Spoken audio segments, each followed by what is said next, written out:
Olá, sejam todos bem-vindos à série Ignite. Esse é o nosso terceiro episódio sobre avivamentos que entraram para a história. E no vídeo de hoje, nós vamos conhecer um pouquinho mais sobre o avivamento da Rua Azusa e o impacto direto desse mover na igreja, que hoje conhecemos como Assembleia de Deus.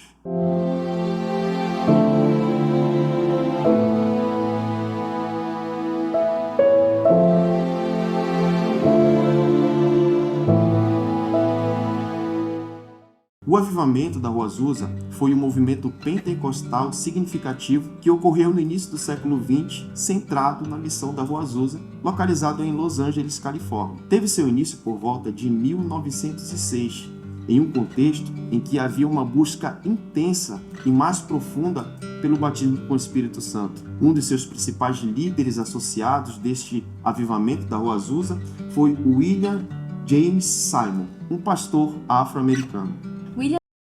Ele era filho de ex-escravos, cego de um olho, manco de uma perna, que frequentava uma pequena igreja na cidade chamada Holiness, e ele orava em média 5 horas por dia, buscando a plenitude do Espírito Santo na sua vida. Seymour e outras 7 pessoas se reuniram no dia 9 de abril de 1906 na rua Bonnie Bray, e lá eles viveram um momento sobrenatural. E então foi propagado por toda a cidade que Deus estava derramando seu Espírito ali.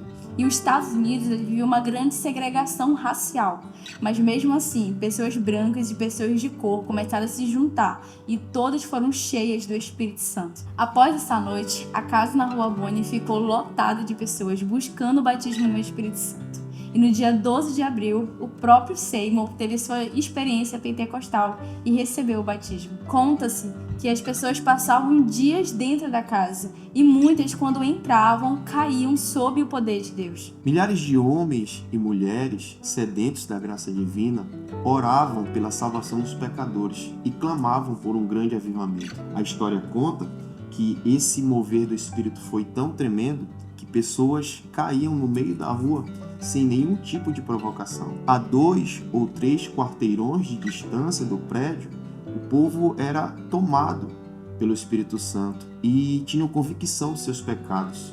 Enfermos eram curados, demônios eram expulsos, e todos aqueles que chegavam até aquele lugar tinham uma experiência sobrenatural com o Espírito Santo. As notícias desse acontecimento, desse movimento na Rua Azusa, começam a percorrer toda a cidade e vai atrair vários curiosos. Então, vários jornais seculares da época começam a enviar os seus jornalistas, e muitos membros de outras igrejas começam a ir até a Rua Azusa para ver de perto, com seus próprios olhos, aquele fenômeno. Muitos deles chegavam ali com uma opinião de que aquilo era obra de fanáticos, mas todos saíram convencidos de que Deus estava fazendo algo ali. E começavam a propagar por toda a cidade o movimento pentecostal que o Senhor estava derramando sobre aquela ruazinha de Los Angeles. Em pouco tempo, os grandes centros urbanos norte-americanos foram alcançados. E uma das cidades que mais se destacou nesse movimento pentecostal foi Chicago. E também pelo interesse em evangelizar povos não alcançados. Ou seja, cada pessoa que se convertia transformava-se também em um missionário. Em apenas 2 anos, esse movimento pentecostal ganhou uma proporção gigantesca. Ele alcançou mais de 50 nações e em todas as cidades dos Estados Unidos com mais de 3 mil habitantes.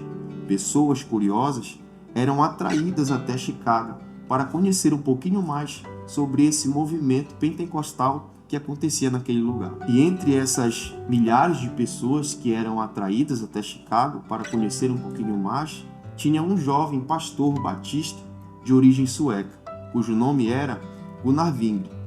Wingre, ele queria se certificar da veracidade de todos esses acontecimentos. Ele creu e foi batizado com o Espírito Santo. Não muito tempo depois, ele estava em uma convenção batista e ali ele conhece Daniel Berg, que já morava em Chicago e que também tinha sido batizado com o Espírito Santo. Wingre e Berg foram teologicamente influenciados por William Dunham, um pastor batista que havia recebido o batismo na Rua Azusa. Esses 2 jovens, ao se reunirem para orar e buscar ao Senhor, eles perceberam que havia algo em comum entre eles, que Deus estava direcionando a ir para uma terra distante levar o evangelho de salvação. Então, passado-se algum tempo, um outro homem chamado Adolfo Udin contou que havia sonhado com eles e que a palavra parar tinha aparecido muito legível. E ele, apesar de não saber o significado daquela palavra, nunca ter visto aquela palavra, ele sabia que ela se referia a um lugar. Daniel e Vigre entendem então que esse sonho era a resposta do Senhor às suas orações, mesmo que eles nunca tivessem ouvido falar da existência desse lugar. No dia seguinte, eles foram até uma biblioteca e, com a ajuda de um mapa, eles localizaram um nome que se tratava de um estado do norte do Brasil. Os dois pentecostais sabiam que eram chamados de fé, pois eles não teriam suporte nem de igrejas e nem de pessoas. E em 5 de novembro de 1910, os agora missionários embarcam no navio Clemente rumo a Belém do Pará. Foi então que no dia 19 de novembro de 1910, eles desembarcam aqui na cidade de Belém, sem amigos, sem conhecidos, sem um endereço de destino, apenas confiando em fé que o Senhor estava cuidando de todas as coisas. 6 meses depois, em 1911, os dois missionários são convidados a se retirar da igreja batista que havia os acolhidos, junto com outros 18 irmãos batistas, por conta dos ensinamentos pentecostais. Saindo dali, fundaram a Missão de Fé Apostólica, que em 1918 seria registrada com o nome Assembleia de Deus, a igreja que conhecemos hoje e que esse ano completa 113 anos de existência, sendo sal da terra e luz do mundo. O que começou com Seymour, Gunnar e Vingre não se restringiu apenas à Rua Azusa, pois o verdadeiro avivamento ele não se restringe a lugar, vai muito além disso. São pessoas transformadas pelo poder do Espírito Santo, que têm um chamado que arde no coração para fazer missões e levar essa palavra de transformação para todas as nações. Todos esses avivamentos aconteceram quando o desejo em queimar pelo Evangelho arde em nosso coração. E a proposta do Ignite é essa: acender, incendiar e despertar para que possamos viver um avivamento contínuo. Fique na paz.